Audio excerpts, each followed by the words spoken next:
and welcome along once again to the Irish Rally Podcast in association with FAC, the simply automatic choice for automation equipment. Check out nal.ie/products for more information.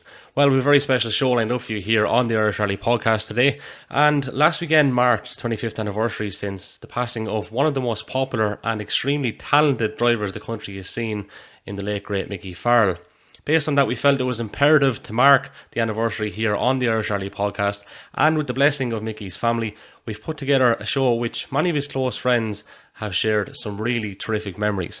But to begin with, I spoke to Mickey's son Kelvin, who kindly gave an insight into the life of his great father.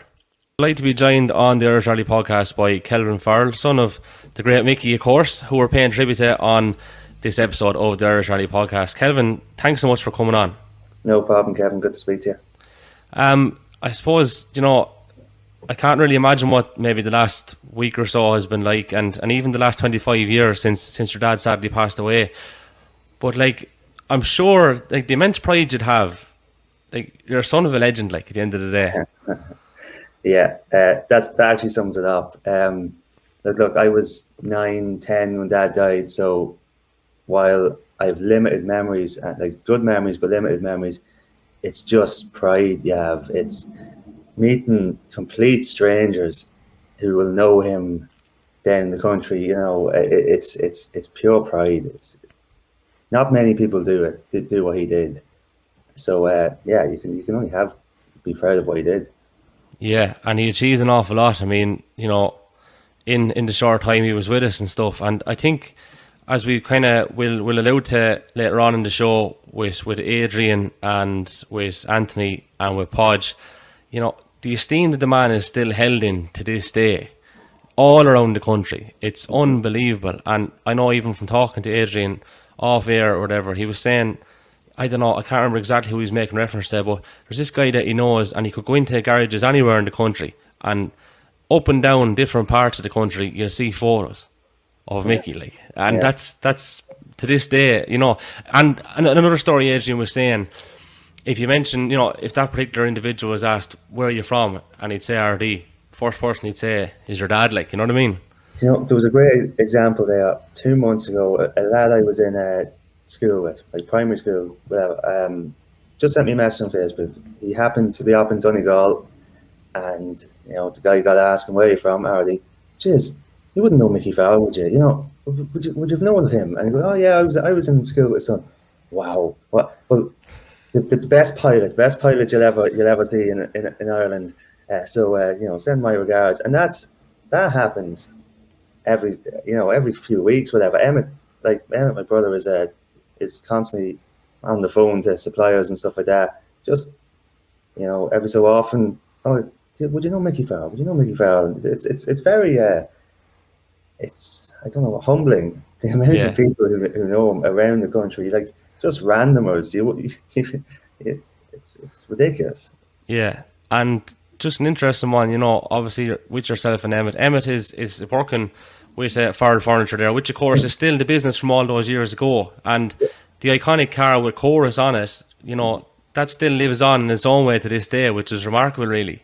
Yeah, Emmett's, so Chorus was the brand of furniture that was being made at the time by the family business, and Emmett's still in there. I'd probably, me and just one other is the only grandchildren who aren't in there, but Emmett's working away there, still going strong. Yeah, it's great to have that connection still, and again, I know from his point of view, I'm not speaking on his behalf obviously, but that's obviously something that's going to trigger with him constantly, knowing, these guys get in touch and they'll regularly, I suppose, talk about Mickey, Yeah, definitely. It really does. And that link with the company and the, that's the thing, it wasn't even Dad's company, it would be his father's and his uncle's company, but yet the link is there, and while they're not still the minty green colour, it's, I was only up there yesterday, and there's photos of the car around the place, so there'll always be that link. Yeah, and you mentioned there that it might not be the same colour. Am I right and wrong in saying you may have been responsible for a bit of a rebrand within that, or even the graphics for the rebrand, to be more specific, and to get it factually correct. For Farrell's. Yeah. I do a bit of work day to day, but for Farrell's. But now, would I've changed it from the mint? I don't know. Maybe we should have kept it the mint. But you know. But that's what you do, just to give the listeners kind of an indication into. Day-to-day, I make things look pretty.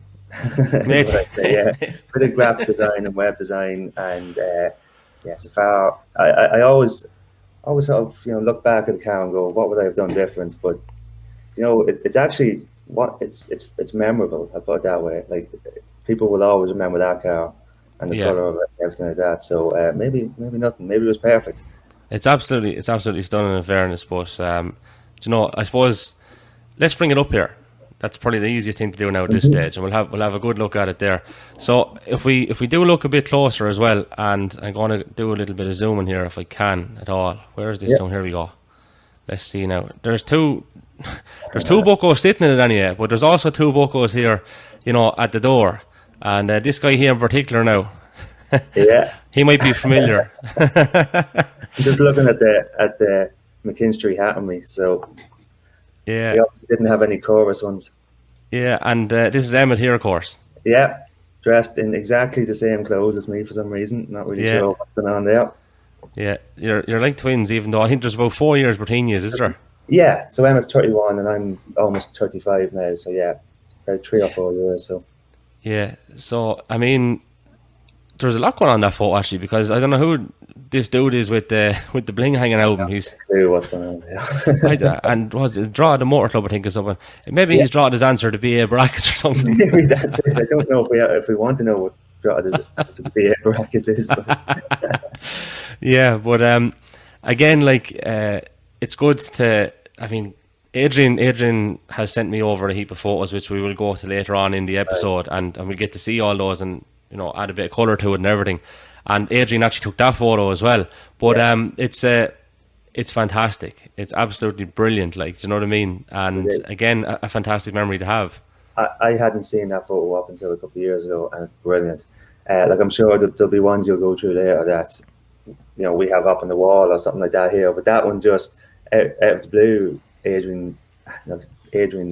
I'm sure yourself. Adrian has folders and folders of stuff that he's taken over years. And just when I seen that one, it's perfect. Like, Dad's in the car, me and Emma are there. It's very rare that both of us are in a photo with the rallying. So it's it's a great one to have. And like, I mean, I don't want to go too personal because everyone's personal life is their personal life. But at the same time, I'm sure you're okay to share some of what things were like in terms of yourself and your dad, and what you remember him best for, kind of off the stages. Yeah, like. It's strange. I have this image in my head of Dad with the feet up on the chair watching the telly, and these big boots that he used to just wear. That's my image of Dad. If it's not that, he's sat at the table having a debrief after a rally with Adrian and Gerard McCarron. Usually there was someone in the house talking about the rallying, just at the kitchen table, and it was just, in a good way, it was constant. There was just characters were there, and you just associate that with Dad as well. Like for everything we say or we hear about Dad, it's as much the personality as it was the ability, which like that's almost better to hear because people just genuinely liked them. And like one of the memories that, like, as a 8, 9, 10-year-old, try seeing the Irish rallying scene to me was it was like it's as big as meeting Senna or Schumacher or anyone like that. And like I remember the day of Dad's wake up in the house, so I walked in and this will sound awful, but like the thing that struck me was Bertie Fisher was stood in our living room, and like some of the drivers that were there, all because they were good friends with Dad. Like they genuinely, he genuinely was very popular, and that's the sense that we all had of him. Like that people liked him, and there's a reason why people liked him. It wasn't just the driving. When you say Bertie Fisher comes in, an Irish rallying to you was like Senna and Schumacher. I mean, your dad's in the category like that. Do you know what I mean? He definitely was, absolutely. And even though you're looking at Bertie thinking, here's Stenner or Schumacher, your dad was definitely in the mix there as well, like, you know. And even though you were thinking, geez, who's this? That man is held in every bit as high esteem. Do you know what I mean? It's ridiculous, and I don't know if it's very hard for me to sort of appreciate that, or to grasp that. Like Ardee is a small town, you know, there's a couple of thousand people in it, and it almost is. He's almost like a legend in the town, you know, like strange. Like he'd bring the car back to the house, you know, sometimes just park it out the front. You'd look out 5 minutes, like our living room would. One of our living rooms would look out onto the front, and you look at 10 minutes later, there was about 50 kids all trying to look in the bonnet or looking underneath it or something. Like it's a big, it's hard to grasp that people sort of see my father, you know, in the same light.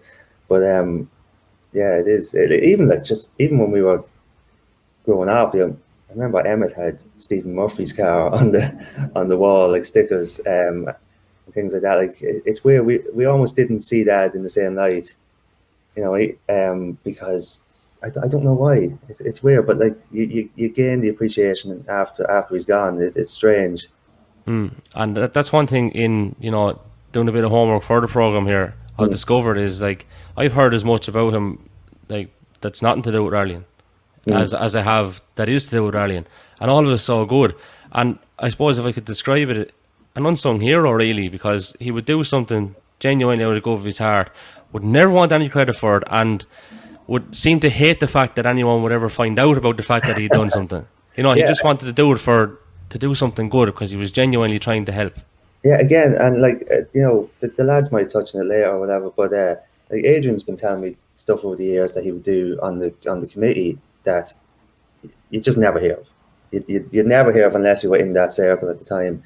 And even like, you know, the like the championship themselves have named an award after that, you know, and it's very rare that there would be an award named after someone, and they invite us to come and present it every year, which is very, very good of them. And we always, like, you know, 9 times out of 10 we will be there because it's such an honor and such a sign of how highly he was regarded. You mentioned motorsport. You're obviously a big F1 fan then as well, I take it. So yeah, who's going to win this championship? Is it a bit more open? And how about the drama the last day? I mean, you have Hamilton saying all of a sudden it's a marathon, not a sprint, and sure, then can't resist the lure of overtaking Seb, and next thing he overshoots. Like, it was quite dramatic. Yeah. It's brilliant. I was a Schumacher fan growing up. I have a clip in here of Senna, Schumacher, and Dad on the same page of a magazine, so that's a big thing here. But so I was a Schumacher fan, Ferrari fan. So anything that Mercedes does wrong is good and is good in my books. I was kind of the same. I wasn't a big fan of Mickey Hakkinen or McLaren growing up. You know, I was big Schumacher fan too. It's I personally, a lot of people aren't big Max Verstappen fans. I kind of like what he's about, to be honest. Yeah, he's a character. You need like just like what we're saying. You need characters in the sport, or else it's just or else it's just the cars. And with Drive to Survive as well, I think that really has brought me back into it, because I had stopped watching it, to be honest about it, and then I went back watching Drive to Survive and can't get enough of it now. It's hard. You'd be raging if you missed a race, that sort of way. Actually, I think that would be the case for Emmett from the brother. Like, he would have watched it, but I think Drive to Survive really sort of rekindled that for him. So he's back into it now. So well done to the people on Netflix on that one, in fairness. Exactly. Their marketing has definitely worked. Kelvin, an absolute honour to talk to you, and I mean that. Delighted. And thanks so much for giving us permission to go on and do this, like, because, you know, the man's a legend, and without the permission of the family, which again we would have respected absolutely, if you had said, no, look, we're not comfortable with it, no problem whatsoever. But genuinely, thanks for letting us do this, because the man's a legend, you know, and you're a gentleman yourself. No problem. Like, it's brilliant. It's again, like yourself alluded to, the last week or so has just been mind blowing. Like, whatever, you know, every year is a bit crazy, but for the 25 years, just one thing or another. It's just been crazy. And I don't know if I want to hear the stories the lads are going to come out with. I'm sure I'll be shocked by a few of them, but I'm sure it'll be brilliant. I can't wait to hear it. Absolutely. Well, listen, thanks a million for joining us on the Irish Rally podcast. All right. Thanks, Kelvin. Gentlemen, you're very welcome here onto the Irish Rally podcast. And all of you guys have such fond memories of Mickey Farrell. I'll start with you, Adrian. Yeah, it's a hard one for me, like, because I knew Michael so long, we say, even before the rallying started. Like, obviously been from the same town and all of that. Like I watched him. Like, he started out, we say, competing in stock cars in RD from we say, a motorsport point of view. Like, he used to drive. He had a big Buick, an American yoke, 5.7 litre V8 engine in it, and it was the pride of the stock car club. So we watched him from that. Like, he went on then, and he started navigating then in the would have been into the early 80s. His first event was navigating for Robert Moffat, where he sat in the Old Castle single stage. As well as that, like, he served his time as a fitter with the family business, and I was also serving my time at the same time with a different company, and we used to travel together to the training centre. So I was well used to his love of speed long before I ever seen him competing on a rally. That's all I'll say. And then he got into the rally, and then, like, as I say, he started with Robert Moffat and did a couple of events navigating, but wanted to get behind the wheel. He picked up a Corolla, I think it was an ex-Seamus Gallagher car, in about 1986, and one of his first events was was in Donegal, where they had an accident to block the road, and Tom ran back up the road to clear the cars, or to warn the cars what was happening. Michael jumped over a 3-foot wall with a 15-foot drop behind it and broke his ankle. You'd think that would put him off rallying, but no. And then over the years, like, we saw him, the ups and downs. We say, like, he had different cars, some that weren't reliable in any form. Like, he had an ex-Andrew Nesbitt, Richie Healy G3 Escort that he had 13 non-finishes in a row. Like that. Then he took a break for a while, because I'd say that just broke his spirit. He was also in the process of setting up his garage in Cullen around that time as well, and basically took a year out to get that set up. Before we saw him, then he came back with the ex Frank Maher 3-door Sierra for 93, and it just took off then. Like, that was his first serious attempt at the rallying that year, and, like, it just reaped huge dividends. Like, by the end of the year, Michael and Anthony were the Group A champions. Like, Ian Greer won the championship that year, but the boys won Group A, and Michael was elected onto the rallies committee. And then obviously it was the legacy after that. Like, that's kind of my brief overview of him. Like, from that point of view, like we say, from the rallying side of stuff. Obviously, I lived beside him for just over 3 years of that, next door to him.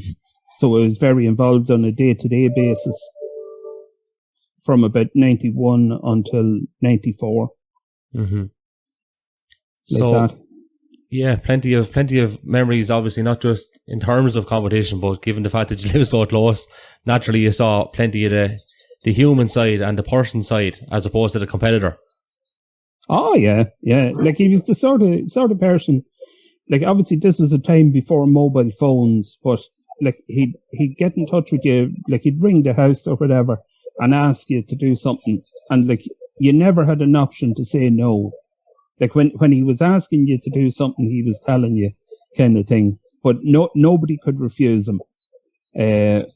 Like he was a very helpful chap. Like anything that he could do to help people, and especially if he could do it without it being known, he didn't want it to be like a visible thing that he was involved in.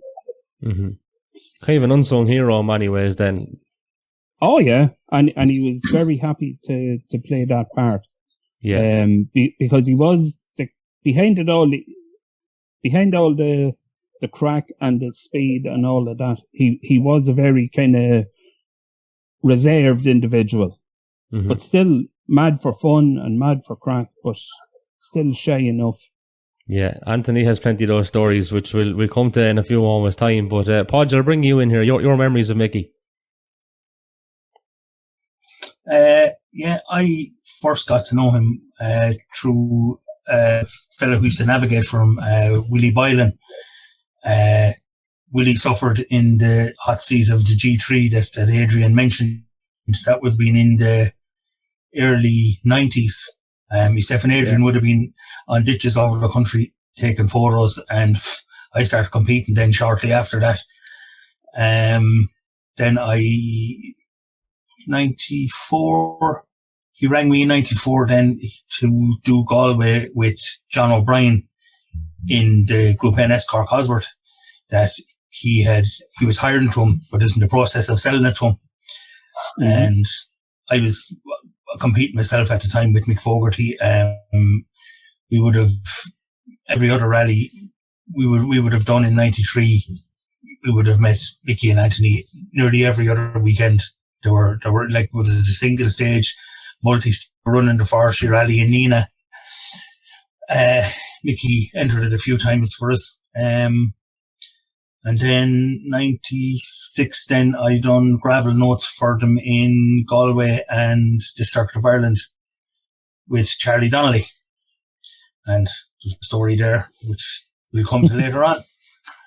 Yeah. It's my, a very unassuming man. Very, mad, he was mad he was very sincere, you know, a family man first and foremost. You know, when the entourage would land into a rally, like Breda and the kids were always there. Mm-hmm. You know, he was, when he was serious about the rally, and like he was still, you know, you never saw them at service, you know. But yeah, that was my introduction to Mickey. And that is quite a story, which we will get to later on, and we're not leaving that out. Anthony Nestor, you have unbelievable memories, I suppose, both navigating and obviously from, you know, outside of rallying too. But as often goes, these stories are intertwined generally, and there's no real life outside of rallying as such. It's nearly a full-time gig. And with that comes a lot of good stories, both on a human level and from competition. I suppose it's a bit like the government unearthing their secret files after X amount of time. That, you know, it's probably the limitations has run out now. We're safe with some of the stories. I'm glad that Podge referred to doing the gravel notes, and he thankfully named Charlie Donnelly as his driver, which will pay dividends when the story is going to be told a little later. What happened to them? So I'm glad Charlie won't be coming after me. Give it out. I suppose what I enjoyed from listening to Adrian, because some of the stuff in his very, very early times in the Buick, and I wouldn't have been overly familiar with that. What struck me as I've got older and I suppose mature in life, that you'd ask yourself, how does a humble family man, slightly reserved, end up with someone like me? It just defies all natural logic, really, when you're in the passage of time, when you'd actually sit down and say, Jesus, what the hell was that about? But it was very interesting, actually, how we met. Adrian Crawley, as there. Adrian was the man at the time behind the camera in regards to Car Sport magazine and motoring news and so on and so forth. And Gerard McCarron, formerly of GMC Video, I think he is now with Kraken Productions and so on. they were down working and spectating at the Rally of the Lakes in Killarney, and I was there spectating. And I actually mentioned it to Adrian that, if he knew anybody that was looking for a co-driver for our local rally here in Limerick, the Circuit of Munster rally, to give me a shout. So he said he had somebody in mind, and again, there was no mobile phones in them years. They were just coming in, actually. And what he did was he said, look, I'll give you a ring during the week. So he rang me and he said, look, there's this guy, Mickey Farrell. He's done the last 10 or 12 rallies, and he's had probably more than 12 navigators. So you'll get the day out of him. Was that already something similar? You'll get the day out of him. Basically everyone that went before him didn't click, and that I can understand. You either click with someone or you don't. And I went up to the Carlow rally on Adrian's advice just to meet this guy. And I walked up to him in service, and I don't think things were going that well. So the timing was absolutely dire. So I got a kind of a half a grunt, a half a hello, and a goodbye all at the same breath. And I went, Jesus, what am I doing? So we said we chance it on, and I got a local man here down in Newport in Tipperary, Matt Gleeson, another rally man. I got Matt to come in and sponsor half the entry fee or something it was at the time. And as luck would have it, then I went and looked at Mickey's results, and to be fair, the results weren't great. There was great flashes of inspiration on stages, but then the car would stop. So as luck would have it, that was my very first year doing the seeding for the Circuit of Munster. And as the way it was back then, who you knew meant all the differences to where you ended up. So I seeded him inside the top 10 as you would. And I went, oh God, this is like to be a great idea if we just fall to bits. So yeah, we had a good rally, held our position all day. We got on very well. And we came off we had an accident where we spun out on the very last stage. And we blocked the road, but we got going. There was no damage or anything. We were coming off the last stage, and he wasn't overly chatty during the event. Obviously, we were still strangers. We'd only met each other the previous day, really. And he just looked around to me and said, will you come again? And I kind of was saying, geez, I had to get someone to sponsor half the entry fee. I had just started the job, I think, with ESB as a fitter in the same trade as himself at the time. And I kind of went, do you know something? I'd love to, but it's kind of out of my league at this level, and I was quite happy just to do my local rally. And he turned around to me, and of course the fact that this is not live now, I can say this. He said, that's not what I fucking asked you. He said, I asked you would you come again. I didn't ask for the Sam and the story. And I didn't ask you for money. I just asked you would you go. It was just a simple question. So I was kind of half afraid, and I think I said yes unknowns to myself. I was surprised. And as I said, the rest was history. We just clicked, we got on, it just works. And it's not, a lot of it's down to look to, you either get on with somebody you don't. But yeah, we got on really well. And on we went from there. The Sierra, he changed that soon afterwards and went on to the Subaru, which, I suppose only for him, I ended up in Subarus for many, many years afterwards. All the different makes and models and so on. And it was interesting. So that's how I met him. A bit like Adrian's introduction. That was my introduction to Mickey Farrell. Yeah, we've lost Podge Newe momentarily, but he'll be back with us there in a second. We had. Oh, I sent me a text there. He's thrown a few bob into the meat with the paid ESP. That's all. If you get ESP back running, it'll be alright. If you only got to run a water in there last week, look, he's back now. Podge, we have you back there. Yeah. Anthony was saying you're going to throw a few bob into the meter there. The electricity's running low, and that's all that's wrong with it. Too many using the internet. All right. Turn off all the PlayStations. Hide the controllers. Yeah.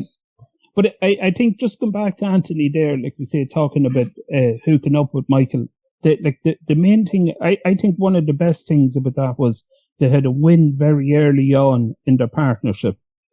And I remember walking down the street in Moat. It was the Midland single stage. And I think I think that was your second. I can't. It was either second or third.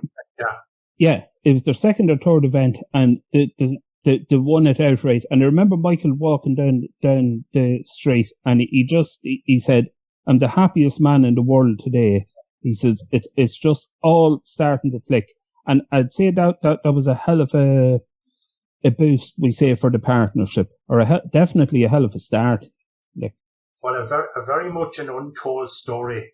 And I know I'd often see younger navigators coming up along, and you'd see them getting into difficulty. That rally wasn't without its problems, I can assure you. I made a monument. Do you not remember what happened? I made a monumental cock-up, and I mean a monumental one. And Michael was so elated. He was over the moon. And I went back looking through my time cards, checking and making sure everything was okay, and I spotted a mistake I made, where I arrived to a particular control about 10 minutes too early. We were running first car on the road. And because back then they used to call you into the controls, and the person who put down the time put down the actual time as opposed to the time I wanted, and I never saw it, never got it corrected. So the error was on the time card. And talk about a cold screen. I think I spent an hour walking around the streets in Moat. How am I going to tell this fella, like, we haven't won this guy? What am I going to do? But, you know, it's only small things in life. There was a guy, the clerk of the course was a Farrell man. Podge might know him. A lovely guy. Noel Farrell. Noel Farrell was COC, and I said, Jesus, I better go and talk to Noel Farrell here. So I went and explained to Noel, and sure enough, they had it copped as well. And they were wondering what way to handle the situation. So we looked at, I suggested that I am just going to this is just going to be the end of me. So I spoke to Noel, and I said, yes, man, give me advice there, what'll I do? So between the jigs and the reels, anyway, what we suggested was we'd look at to see how many people were affected. In other words, where would we end up with this 10-minute penalty? Yeah. So I think it was only 4 or 5 cars. We'd have ended up like 5th instead of winning the rally. So he agreed that if I spoke to the 5 people involved and explained what happened, if they were okay with it, I was good to go and no one would know business. So the first man I spoke to, and I'll never forget, it was Scan Murdoch, Connie Smith's man, was the first man. And I was a nervous wreck. I was like, God, all it takes is one of these guys to say, no, we don't agree. Connie would have won the rally. I think he finished second or third, I think. So to be fair, I went to 4 or 5 of them, one by one, driver and navigator, make sure they were okay. Got them to talk to the COC, and all was forgiven. And I think it wasn't until late that night or early the following day I put my hand up and admitted what actually had been going on behind the scenes. Because I know he had said to me, Jesus, for a fella that won a rally, you're very off colour. It got out of my heart and put down around me, told someone I was in a heat, like. And I'm not sure if PIETA, Emmett and Kelvin were there, but I know that, and he was over the moon. He was just on cloud 9. And I was there, and I went, oh man, this is just going to end terrible. But all's well that ends well. And I think what it showed me early in the sport of rallying, aside from Mickey and me, the friendship with other competitors, they didn't have to agree and let us win that rally. Right, their argument was, and it's an argument, to be fair, which probably stands to this day, the rallying is won and lost on the stage is not at the time controls. And, you know, he was the fastest man on the day, and they were happy to say, well, that's okay. But I learned a lesson in timing and accuracy and so on and so forth at a very, very young age that I've carried with me to this day. But yeah, that was our first rally win. A trophy which I hold dear, I can assure you. I still have it. It still has pride of place in the house. And I smile every time I look at it, thinking to myself, only for Connie Smith and the rest, and Scan and a couple of more, that wouldn't be up on the wall looking down at me. So. And I don't think did that event ever run again afterwards. I don't think we ever win to the more single stage. No, you did it the next year, but you finished second. There was some issue with the legacy. Yeah, I forget what it was, but I remember there was an issue. And just on that, like, you know, Adrian, you've kindly put together a nice selection of photos of the various cars that, you know, Mickey did per, you know, competing or whatever. And you kind of said whatever, you know, the very first win you had together. Like, let's go down through some of those just to share. And Adrian, you can kind of talk us through kind of what's going on or whatever as well, where the events were, etc. And if there's any little attachment to whatever we're going to be kind of referencing throughout what we're sharing here. So let me just bring this up. So here we go. This is the Kelvin Stages Rally, I think, in '93. And this is the car you're talking about, Anthony, I think, as well, yeah? Yeah, that's it. Right, that was it. I'd say that was one of the last rallies before Anthony sat in the passenger seat. Like, your first event was obviously the Circuit at Munster, which would have been the beginning of June that year. There you are. That picture actually is I got it from you, Adrian. That picture is up in my hallway in a 36 by 23, whatever the biggest one you could get at the time. Right. You got to remember back then, just to acknowledge, I suppose, both Adrian and Podge for their photographic endeavours. Remember, this is long before digital. That was a film. You pressed the button once, and that was your picture. Wasn't the case? Oh, yeah. And pray that the 1,000 photographs you got, you get the one going sideways. You only got the one chance. That was it. So. Oh, yeah. Same event. There's the police entire Podge Newport on the windscreen or on the supervisor. That was taken at a little village actually called, it's about, from where I'm sitting in the office at the minute, it's about 10 minutes away, a little village called Creeves Cross, where another very famous rallyman was born and reared, a man called Ollie Donovan, about 500 metres from where that photograph was taken. Right. We'll blast on again. Okay, so we're on to the Ravens Rock, I think, yeah? Yeah, no, that is exactly, that's Ravens Rock in '93. It's a place that ran in both directions, we say, over the years. Like, I have pictures of Michael in that Sierra, in the previous G3, I think, and the Legacy at the same junction. And they're all in this folder somewhere. Yeah, which I'll go do a bit of digging. Did you go home between the years or did you stay there? Pardon? Did you go home between the years of the rally or did you stay at the junction in the caravan? No. What's this going on? What's this going on here now, actually? Hold on, we'll bring up this one here. I'm looking at a jumper. Oh my God. No, that is style. Yeah. Wow. Oh. That was the famous night in Moat. That was the first win. Yeah. Oh my God. There's Noel Farrell just in the background behind Michael. Farrell. Oh my God, it is. I'll get a zoom on it there. I'm just looking. Obviously, all is forgiven because I'm smiling. I'm glad you didn't get it. Right, we'll blast on, and you know, if there's nothing that's jumping out there as I'm sharing, just give us this here actually. That's Kelvin, yeah. Kelvin and Emmett. Oh yeah, he's gonna love you for that, all right. He's absolutely going to kill you for that, yeah. Like, we were chatting. Man, I met him at the prize giving, the Triton prize giving. Not last year, no, we've missed a year, haven't we? 2019, and he made me feel old because he was a fully fledged adult man like this. So. Yeah, and I might have referenced this when I was chatting to him, and you know, we were talking about style and stuff. Now, I don't know about them jumpers, Anthony. I don't know, are they coming back into style or what the story is, but definitely Kelvin's jacket. There's lads going mad for that type of stuff now, and a lot of these this 90s clothing is coming back in a big way. But now another couple here. The championship in '93. Yeah, I got the confirmation out that time. Just and the border championship. And good man Willie John. We were doing an event together. It's just when we were sharing photographs there with Willie John in it, and I think it was George Cullen from Galway. We were parked on the side of the road in the middle of a stage during the recce, and George zoomed past at a breakneck speed. I think it was George. We'll blame him anyway.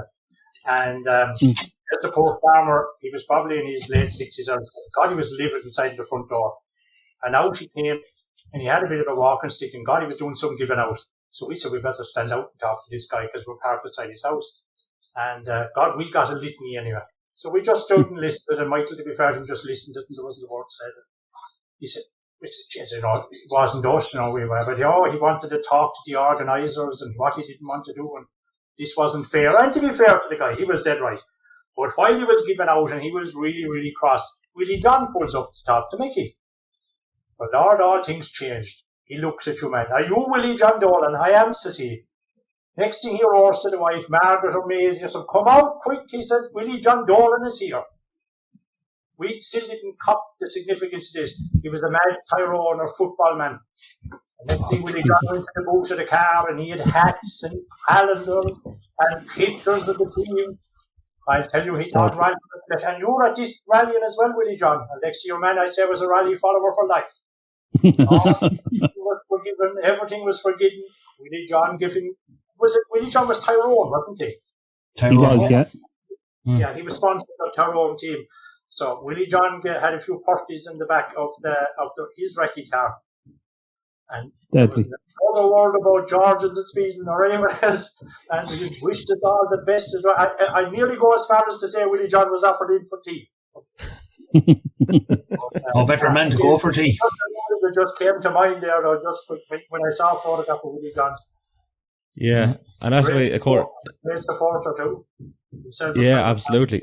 And it's great to go down through these, because they do obviously trigger stories and things. And again, Adrian, thanks a million for putting this together and sending it across. Again, I want to click into this one here too. We kind of jump past this, you know. I suppose, were you away on a cruise or something, Anthony, or what was going on with the shirt here? We can't see that. Okay, right, okay. We'll try that again. Hold on now. Let's see now. Bear 1 second. And we're going across here to this one again. That would be in a compromising position here now, am I? We might have to exclude this one. Wait, I was just this shirt, Anthony, right? So were you going on a cruise or what's happening? No, that's me, that shirt. I still have that shirt to this day. I wear it on Sunday. That's me, that shirt. What's wrong with it? Isn't it perfect? And look at the style for Mickey there as well. The black Adidas runners, the trousers and the t-shirt. Rocking it, boy. I tell you, program up recently of Niall Maguire and Sean Walsh when we were all competing around the same time. And it showed them with the jumpers, the wool jumpers of the time. Thought it was a real style effort back then, wasn't it? And so we thought we were deadly looking like, for sure. Passage of time is terrible, isn't it? You know, you're up as God, I post tonight. Our walking careers were just finishing around that time, so that's probably where all the fancy clothes came from. I must say to you, see the photograph with that's Breda and her sister, I think, is it? In the family. It's Ita and Annette, Breda's two sisters. Right. Because I can only see a little thumbnail of it. I down here. I know the hardship I went through before I made that smile. No, that was the one, all right. Brilliant. Yeah, and let's move on. I'm just going to go across now again to a different tab here, because we have them all open up in separate ones. The powers technology, but sure, if lads are only able to use it now, it'd be a help, especially in the middle of a recording like this. But so when you think of the legacy, lads, obviously there is a livery that stands out, and I'd actually kind of wasn't really aware of this particular livery. So, Adrian, talk us through this. Well, this was the way it came from Eddie Torrance. We say the first event was in Galway, and it just basically was straight Eddie Torrance livery. Was that was the hills of Donegal on that one there, and it still had to go away. It was a local company that did the sign writing for it. And I don't think he might have only had one or two sponsors on the car at that point. It was just RD Car Parts and maybe one or two others. But I think down the bottom of that page, we say when you look, there might be a couple of pictures from the first day when it came back from the sign writers. And like, I remember Michael telling me, he showed me the colour that it was going to be painted. And I just couldn't understand how you'd paint a rally car that colour. Like, it just didn't look like an attractive colour on a piece of paper. Like that. Where, yeah, that one's Galway as well. Where so it kind of had. Galway. So this is what you're talking about with the fresh stuff with then? The chorus livery. Like that was the first day I came home, and that was, we say, Farrell Brothers, the family business yard that I took the pictures in. And like that car, it was just love at first sight. Like when I saw it, I thought the sign writers did a fabulous job. Chorus was a range of furniture that Farrell Brothers made, and they kind of used the sponsorship to promote the range around it. Like that. It's still, I think he carried some sponsorship from Eddie Torrance for a while on it. That was part of the deal. Yeah, you can see it there in the quarter panel. You can see it's still there, on it. Before, like that's Michael's brother Oliver. Right. That was sitting in the car. I wasn't even allowed to move the car, we say, for all these photographs. It was Oliver that was getting in and out and doing it. So you were a trusted neighbour, but there was limitations. But not that far. Not that far. And just with that as well, there was no problem going up to the second floor, obviously, for this one. We just learned behind the wheel. No. Yeah, exactly. Like, that was long before the days of drones or anything like that. Yeah. Where it was. It's just iconic. You know, I think when I think of Mickey Farrell, that's the car I think of, like. And I'd say there's probably, you know, the lion's share of the country is of similar sentiment, like, you know. But like, we'll go down through a few more than photos now, actually, in a couple of moments' time, because Anthony, I'm just going to bring you in on, you know, to talk about 1994 and just how great that year was, like. Yeah, it was that was the championship year. Apologies, now I'm not great with years and dates. Yeah, so. The national, like, yeah. Yeah, look, it started off very, very well. The car was really, really good, and then we had great competition. We had John Gilleese, we had Eamon Boland. I actually see a very young Eamon Boland in one of the photographs that passed through there. And no, it was fabulous. Well, hang on for a second now, because look, I might as well, now that you said it, I might as well just grab the photo. It is knocking around here. I was looking at it there. There we go. There it is there. Yeah. That is a young Eamon Boland. That is a young Eamon Boland. And Lara, there's Eamon's mechanic, Lara, I think, in the background, our local Wexford man. But yeah, it's there was great camaraderie. I think, actually, Podge might be able to tell me, what was the year we did the championship? Was that year we had a bad accident in Carlow? No, it was 96. All right. Correct. So when we get to 96, I'll tell you a good story about the accident, just as I see Eamon Boland. Now, just I'm going to jump across you for a second, because in one of those photos I do recognise the lovely village of Nerney in County Carlow, which is not too far from my home place, and the quarter panel is bashed. I think it's in around possibly where the Torrance sponsor is actually in the photo, but I don't know if that's the same thing you may or may not be referring to, Anthony. No. A little bit different. So blast on then, we'll come to that in a while. You carry on. No, the championship, to be fair, I can't remember any of the individual rallies, to be fair, and I suppose if I sat down and done the research before we came on tonight, I probably have learned a bit more. But no, the biggest thing that stood out for me was one or two small things. There was great camaraderie between Eamon Boland, ourselves. His brother Andrew was sitting, we used to sit with Eamon back then. The John Gilleese and Mike Gibson were the other main opposition. I'm trying to think, who else were the front runners? Podge might know. Who were the front runners that year? That was basically it. Murphy came late in the year with the S-Car Cosworth. Possibly George Cullen might have done some of the earlier rounds in the GT4, but didn't see it out. I know he did a few. He did the last one anyway in Skibbereen. I remember that. But yes, look, with great memories. I remember down in Skibbereen for the last round, we very nearly didn't win anything. We very nearly retired because we had a fire in the car. I'm sure it's Adrian. I know somebody has a photograph where you can see brake pipe had come undone underneath the car with 3 stages to go and made a fire. And I just have, and it's years since I've seen it. I have a memory of this photograph being taken and all the spectators pointing. That's in there, I think, Adrian, isn't it? It is indeed, yeah. Well, you carry on. I'll go look for it here. And we were driving forward. Obviously, we couldn't understand what they were all pointing for because obviously the fire was only starting. Which now that you go look back and you can see all the issues. But if there was another stage in that rally, I'd say we were never getting to the finish line. Right, so that's her, isn't it? Oh, look at this! Wow. No, that's the fire itself. But there's another picture. Okay, right. I'll tell you what I might be thinking of. Sorry, I might be actually confusing it with Gerard's video. Gerard McCarron's video, like we said, when they were sweeping away from there, was everyone was pointing at the fire underneath.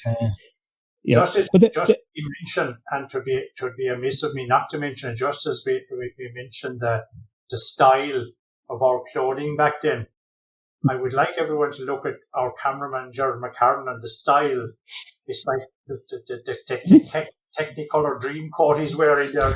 It's very colorful. I don't think Mick Bracken Productions allows that as their current uniform. It's red. It's not. It wouldn't be exactly in line with much of a brand. No. Brand image. But yes, that's the photograph, and yeah, you can see it was all the way across the steering rack, and the brake pipe had come loose, and it was spraying brake fluid on. The power steering was obviously diminishing by the meter. You can see the point in there. Look, see if you just look very carefully here. And we were oblivious to that particular point in time, but as the stage went on, we became very much aware of it. I'm actually just watching the wheel where you can see it all lit up there with the flame. The inside of it, yeah. Amazing things to see after huge periods of time, like, but yeah. Well, just on that photograph there, like I think, Anthony, that was early on in the rally. I remember we say that the first stage was cancelled because they couldn't get a doctor out to the start of the stage in time. There was an issue with it, yes. And a sweeper had run through the stage and lost a lump of its exhaust. I think it was maybe 002. 001 didn't notice it. And John Gilleese might have, he hit it. No, he swerved to avoid it. I'll tell you what, the reason why I read the Car Sport report last night that I wrote for the event. And like this is, we say where I have the notes on it. And it was actually Eamon Boland hit the same piece of exhaust as well. And yes. if you remember, they retired from that rally because the exhaust, it went up through the sump guard, it took out one of the coolant fans, and they were only after putting in a brand new engine in the car for that event. Like that. And we say, you done 2 stages with the fire running in under the car. Then didn't the car stop on the 3rd stage? I can't remember. I'm giving it a shot. I remember there was some issue with the fuel pump on it, and I think he's had trouble getting it going on the 3rd stage. He's had trouble on every stage basically that day.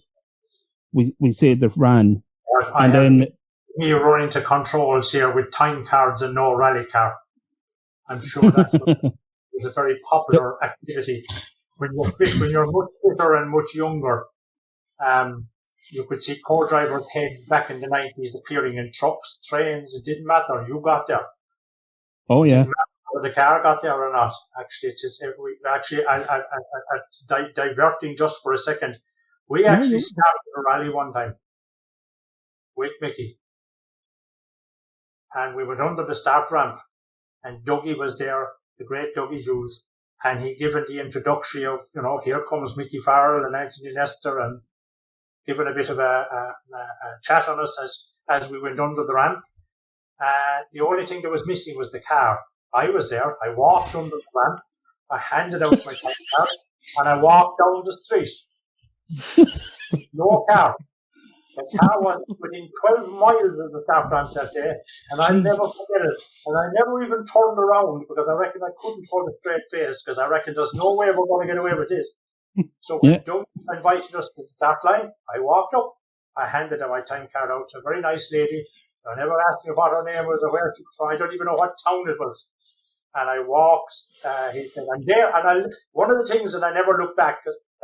One thing, and there they go, Mickey Farrell and Anthony Nestor off to the start of stage one. And here was me walking down the footpath with a time card in my pocket. No mobile phone, remember? So all I could do was walk.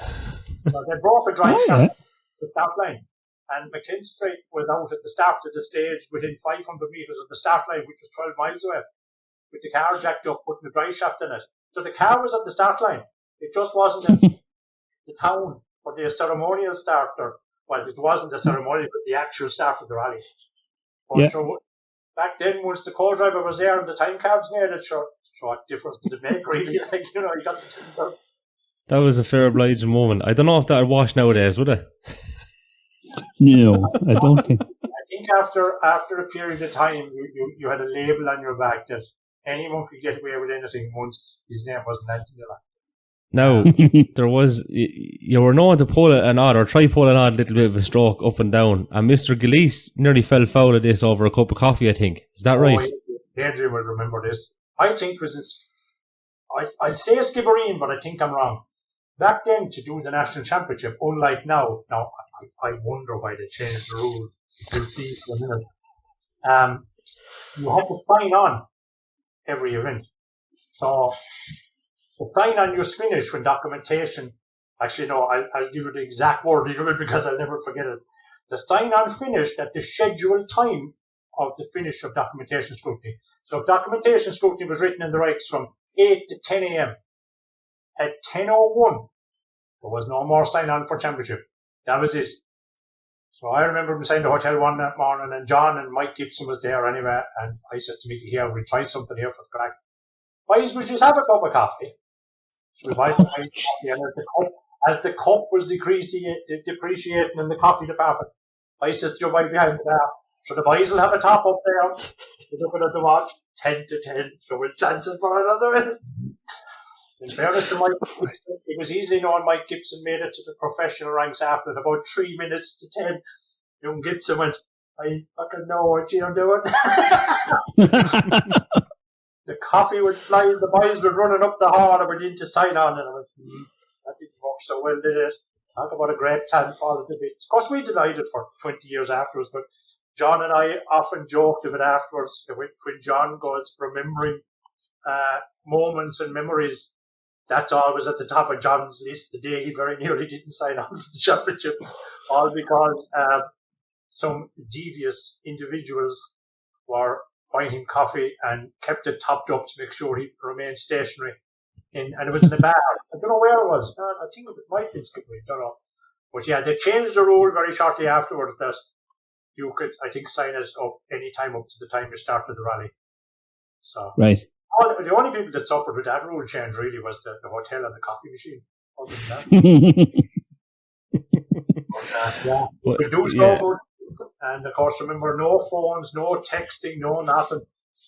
There was no internet. There was no results. The results were of great Brian Patterson. If Brian Patterson told you won the rally, you were good to go. That was it. You mightn't see the results for 2 days, depending on what part of the world you were in.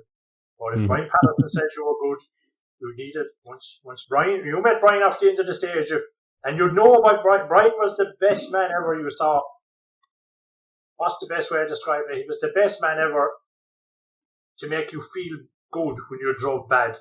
But you get, after many years of dealing with him, and because we used to use the Patterson pace notes, and one of the things, if Brian said you done well, you know you did okay. If Brian says you did all right, you know, it was absolute shite. It was, we did all right there now. Oh, God. He didn't say good, or Ricky Turner-Grosson goes, did he say all right, or did he say we did good? He said we did all right. Yeah. Bit of work to do, so, like, that's when you knew, yeah. All right was dreadful, but you get after a couple of years, you get into the hang of it, like. But he was so diplomatic.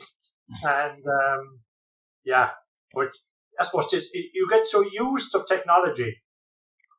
Back then, the co-drivers would keep the results. So we would have a results pad. Brian Patterson would give you the pads, and when you kept a manual Tally. of the result all day. So you gathered all the co-drivers back then, would gather all the stage times, and you'd gather all the penalties, and you'd watch for other fellas getting penalties, make sure they got them. And you'd watch the coming and goings all day, and you'd have your tally, and Brian Patterson would be doing the very same at the end of the stages. And when you'd reconcile it all, and to be fair, back then the organisers would even come up and tally with Brian, tally with the competitors, make sure everybody's taking up the time sheet, because results then were manually. The time cards were physically collected at the end of the stages. They used to have to be driven back to rally headquarters where somebody would input them or manually calculate everything out. And because of that slow procedure, and especially if there was long road sections and all that, there was no such thing as results in the middle of the day or updates or you might get an odd big rally like Donegal or some of the other ones, but in the main, it could be 11, 12 o'clock at night before provisional results get posted, and it could be 1 in the morning before a prize given was even heard of. Just different times, I guess. You get so used of. You'd nearly, Angus Seeley now down here, and there's another one in Northern Ireland that works very effectively as well. I can't think of the gentleman's name. But you nearly take those facilities that are there nowadays for granted. Whereas, you worked out the times and you did all that yourself back then. And it just seemed to move seamlessly. The technology came in, and now if you look at the end of a rally stage or look at co-drivers going along, all they're doing is on the phone, scrolling, looking to see how they get on. They know within 500 meters of leaving the finish line how they did. Whereas back then we would have McKinstry, or we'd have, I suppose I should call it by his Christian M. Kenny, we would have the lads at the end of the stage. They'd be there with a sheet of paper. Anybody that went ahead of us, they would write down their times, and they'd throw them in the window to us. And there was lots of other guys like Kenny and other guys doing that as well. And that's how we got as up to date as we could. That we'd gather it, and they'd just throw it in the window on a piece of paper to us, and we'd write it on our master sheet. But different times, isn't it? We've just got older. I don't know, are we any wiser at this? But we've got a bit older, and it's nice it's fun. And it's nice to look back in the memories and the bits and pieces and the things that happened. And was it fair to say in '94 was the championship?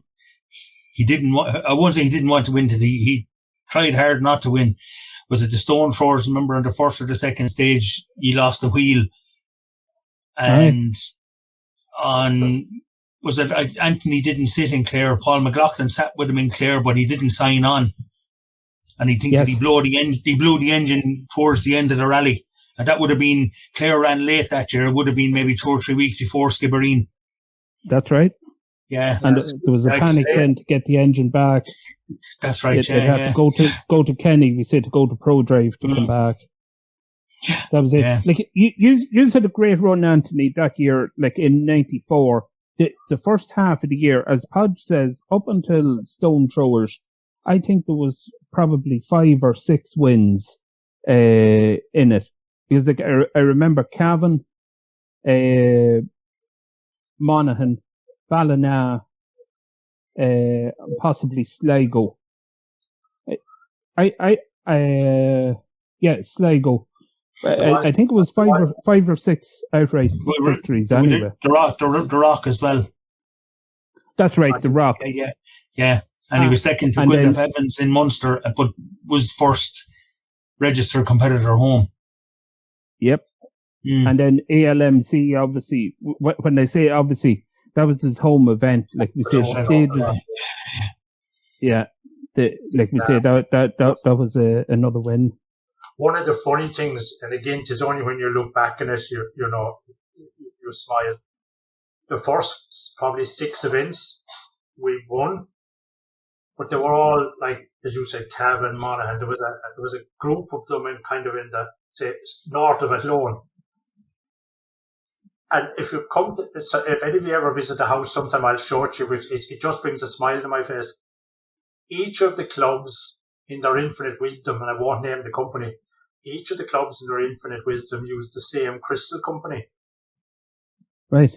And each time the crystal company recommended the first, second, and third overall, they recommended the same office for first, second, and third overall. So I have 7 or 8 identical trophies. Or inside the bedrooms at home to this day. Actually, one of them broke, and my good wife got a giggle out of it and said, well, what's the big deal? It isn't like, there's a 7 more exactly the same. It was the engraving that meant the thing to me. Actually, I think it was that Downton Hotel Ballinair one that broke. Right. But yeah, there was a huge amount of them. It was a vase style. We're all exactly the same. But yeah, interesting. Yeah. So, just in terms of that season, then, I mean, I'm delighted, first of all, that it's not remembered for a cup of coffee. It's actually remembered because of the way things naturally unfold or whatever. But it was really dramatic coming down to the closing stages, because there was a few years in contention. It wasn't by any means straightforward coming near the end. There was a lot of lads that were racking up a lot of points. So talk us through the last couple of events, really. Oh, me? With my memory? Well, either you sat beside him. If you want to go for it, go for it. But you see, think I'm after discovering here, Anthony, despite the fact that Adrian went to the bother of setting up a WhatsApp group and putting in all this information, I don't think the co-driver fucking read half of it. We're terrible. I'd be a week merchant. Actually, I see the WhatsApp going on flat out all day today, and I meant to put up, actually, it's funny you should mention in contention, about 4 or 5 times today I meant to go and take a photograph and send it to Car Sport, which I'm sure Adrian was responsible. I have the front cover I got from our sponsor at the time, Podge Newe of Autotrans, who actually works here in Newcastle West with the local authority here. He presented me about 10 years ago with the front cover of the Car Sport magazine, and it just says winner takes all, and there's a picture of Eamon and a picture of Mickey and the 2 cars on it. And I went to it and said, I'll do it tomorrow. I'll let you see it. I have that. At all. But as regards to I'll leave them to the boys. Yeah. Well, Adrian, sorry, just before that now, right? Yeah. I just sense a huge deal of irony here, because not only did Anthony not read the information that was sent in, he didn't put in the earphones either. And this is a man who still to this day, when we have competitive action, will give instructions to people. He's not too good at really taking them.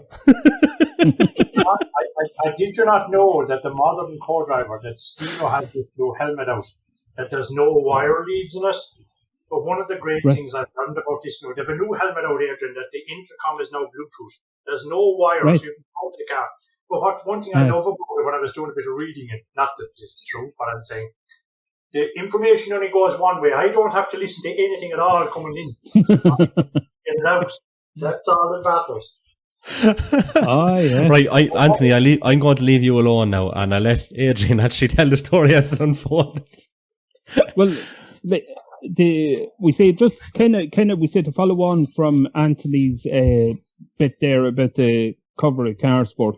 That was when there was, I think, maybe 3 rounds to go, and even though Michael was the runaway, Michael and Anthony were the runaway leaders for the early part of the season, Eamon Boland was closing in on them, and John Gillies in the latter part, and it they went to Skibbereen. There was only 10 points between the 3 of them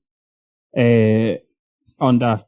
But John Gillies, the most pressure was on him, because he actually, even though he was close to Michael, he still had to drop his lowest score that year. So basically, he had to win, and he had to pray that Eamon and Michael suffered. It wouldn't be enough just to win. Eamon Boland was in a little bit better position. I think he was 7 or 8 points behind, but they were on an equal footing. But he was gone. He was gone within a couple of kilometres of the first stage start. Well, actually the second stage that ran like that. But then, obviously, we say with Michael's trouble, then we say with the car throughout the day, like that fire that we saw, I remember it caused a lot of bother with, it burned a lot of the bushes on the steering and the suspension. That basically the car was undrivable. We say, I think you injured your back that year as well, Anthony. You had a heavy landing on a jump, and part of it was because the bushes were, we say, so badly gone that you got a real sharp shock. from it. Now, maybe I'm going on a bit too far. Probably But not. Good memory. Yeah. Yeah, no, well, like it's a combination of looking back through the car sport last night on that, but it was basically throughout the event, the boys kept tipping away at the car and they got replacing bushings. They had to replace the steering rack, and you only had power steering by the going into the last stage. And I remember you came down into Glandore village. We weren't far from Glandore. And you were 26 seconds up. It was 4 miles into the stage. And you were 26 seconds up on the car in front of you at that stage. And it brought you a huge leap up the leaderboard, that last stage. I think you were maybe 7th or 8th going into it, but you ended up 5th. And that was enough then to secure the championship, on that. Wasn't it Dennis Cronin? Exactly. Dennis Cronin put the cat among the pigeons by winning the rally, and exactly. that put Gillies couldn't get. The Gillies finished, didn't he? He did. He was second. He did. He finished second. Cronin won the rally. That was it. That ultimately helped the boys, helped Mickey's cause as well. Yeah. A bit of divine intervention, like that. I know that. I certainly have. And just as listening to the story, things coming back into my head. I do know there was a service down in Skibbereen town itself on a bypass, or a vision of a bypass, or at the outskirts of the town.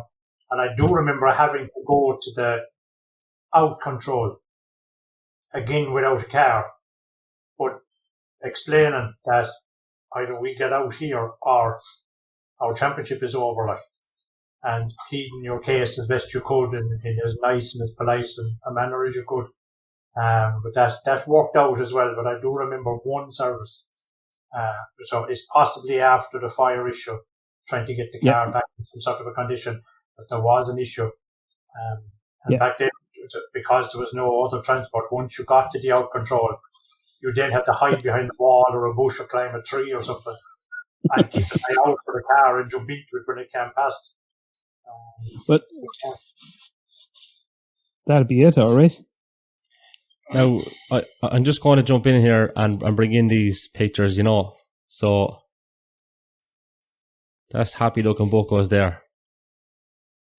Are we going to get a famous quote from Anthony here this evening? Oh, wow. How did you remember that? Oh, it's something to do with Tuesday, is it? Yeah. It was actually Michael Nestor used it, because that particular round, rallying for the main part was on RPM through Plumtable, and Michael Nestor through RTE was showing some of the programs. But I think it was actually on Sports Stadium, if people remember Sport. All of us remember Sports Stadium. But exactly. Sports Stadium obviously was the pinnacle of RTE Sports, which was on a Saturday. So to have your rally broadcast on Sports Stadium was a big deal. But Michael Lester was the commentator, and I just remember shaking the champagne and someone put a camera in my face, and I just remember passing the remark, "Tell me, Mother, I won't be home till Tuesday." Got great mileage out of it. And what day did you get home? I think it was Wednesday before we got home. The following week. It was the same night that that night, and I'll get Adrian correct me, but I'll find out myself.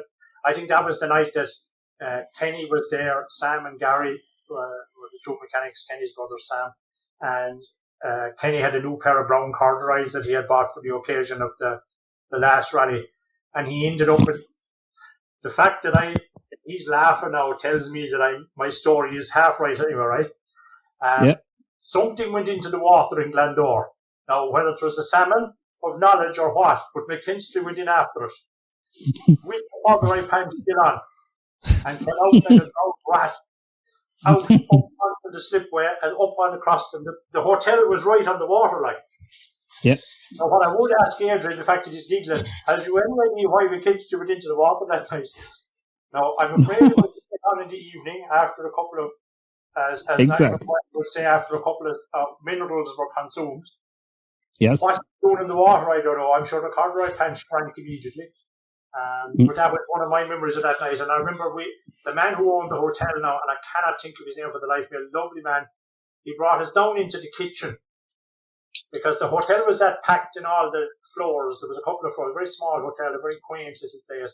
And it was so busy, he brought all our gang down into the kitchen, down underneath the main floor. And that's where the prize game got held. I remember I was sitting up on top of a stainless steel kitchen sink. And McKinstry was there drip drying. The man was bringing the barman was coming up and down to the kitchen with drinks. And that's what it was. It was probably like, there could have been 60 or 70 people in the kitchen now. It's a big kitchen. Oh, yeah. I think the reason for that, Anthony, was if you remember going back to before that rally even started, there's a problem with the power steering rack on the car. It had to be replaced before it. And Michael actually wanted to give up. There was 2 or 3 different problems, and it just looked like it was going to be a horror show with it. Even when he was driving it on the road section, there was something went wrong. And Kenny said to him, he says, you don't give up. He says, you don't give up till the car gives up. And it was something to do with that night. Later on, Michael said, look, we have to celebrate this victory. And we have to celebrate it in a way that we'll remember it. And it was decided that Kenny was going for a swim. With the new corduroy pants. And it's amazing, as you said, it was remembered. I couldn't remember why he did it, but I remember he did it. Yeah. And if you remember, Kenny McKinstry was at the height of his rallying. Oh, yeah. He was the man. Tarmac champion that year. He was, yeah. He was heavily sponsored by Caliber. So that's right. Prominent driver in his full evening attire, heading for the water. It's that kind of something you wouldn't forget, like. Oh, yeah. And that was actually one of the things that Michael was proud of, like that year, that we say Kenny had managed to clinch the Tarmac Championship for himself and the National Championship for yourself and Michael. Like, he was a great, Kenny, he was a great help. And again, in the way that don't give up, that the car give up certainly, but don't you give up on it. We keep it going. Like they work really, really hard on it, because if you look, I think unfortunately EWRC records are a bit iffy back around them years, but I know there was some years there that car went to in excess of 30 events. So can you imagine a preparation company while he's trying to win his own championship, trying to prepare a car for over 30 events? Oh, yeah. He had other customers at the time as well. Well, that was it. But there was always like a fairly big crew involved, like in the events. Like it wasn't just Kenny himself. Oh, like, absolutely. There was guys assigned to us, and there was a couple of other guys. There was a few other lads, and then like you had the lads like from Ardee. We say like Victor and Mickey Lark and Hughie McMahon. Jeez, I'd be shocked with the lads. I still Larkin, actually. Facebook was a great help. I see Mickey Larkin was his family. I won't say kids now. They're grown up now, but they're all into racing of some kind, sort or another. Oh yeah. A good story about Mickey Larkin. Just as you mentioned him, he'll get a giggle out of this. We went to a rally somewhere. I rely on Adrian now to prompt the rally.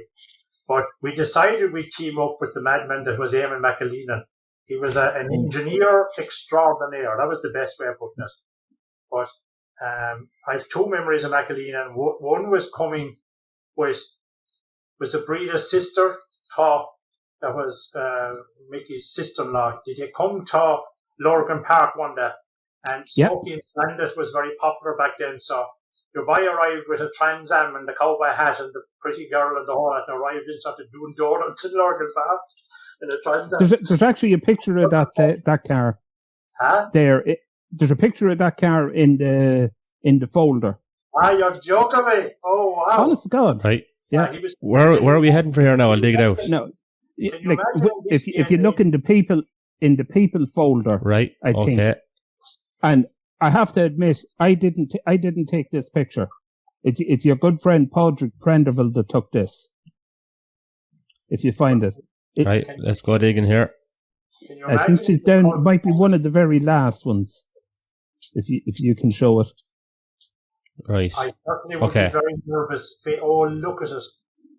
Yeah. I assume it was a Trans Am. I'm probably wrong now, but I think it's a Corvette, but we'll let you away with it. we'll let me away with it either. But like, can you Yeah. imagine? Look at him with the, oh my God, look at him with the cowboy hat. And the, Yeah, and the and- right place of it, oh Lord.